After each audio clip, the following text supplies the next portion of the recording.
লজ্জার বিষয়, আমি আমার বাচ্চা তখন ছোট, একদিন একটা ফার্মের মুরগি কিনেছিলাম বাচ্চাকে খাওয়ানোর জন্য, আজ থেকে 20 বছর আগে। সেই ফার্মের মুরগির গন্ধ নাকে বয়ে আমার আজও বেড়ায়। তাই আমি কিন্তু একটা প্রাইমারি স্কুলের টিচার হয়ে একটা দেশি মুরগি কিনে খেতে আমি আজও পারিনি।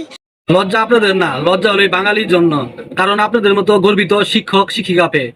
কারণ যে শিক্ষিকা নাকে 20 বছর আগের মাংসের গন্ধ এখনো আছে, সে একটা দেশি মুরগি কিনে খাওয়ার মতো সামর্থ্য নাই। আমি তো মনে করি তার চাকরি করার যোগ্যতাই নাই।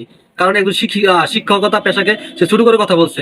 আচ্ছা, ক্যামেরা পেলে গিয়ে আবল তাবল কথা বলতে হবে আর ভাইরাল হতে হবে? আসলে আপনার শিক্ষক হওয়ার যোগ্যতাই নাই। আপনারা আবার গেছেন আপনাদের পদোন্নতির জন্য, গ্রেড আগানোর জন্য। আসলে তো আপনার এখন প্রশ্ন জাগে আপনাদের চাকরি নিয়ে, আপনারা চাকরি করেন কোন মূলে? আপনাদের তো ওইটুক কমন সেন্স বা ওইটুক যোগ্যতাই নাই চাকরি করার মতো। আর প্রাথমিক বিদ্যালয়ে শিক্ষকরা খুব লাফালাফি করতেছেন, আন্দোলন করতেছেন। আসলে কি জানেন, বাংলাদেশের প্রাথমিক বিদ্যালয়গুলোতে কতটুকু লেখাপড়া হয় সেটা আপনারাও জানেন, আমরাও জানি। আমার লেখাপড়া হতো ওরকম ভালো, তাহলে অবশ্যই আগে নিজের সন্তানকে প্রাথমিক বিদ্যালয়ে ভর্তি করতো, তা না। আর প্রাথমিক বিদ্যালয়ের শিক্ষকরা বাংলাদেশে কতটুকু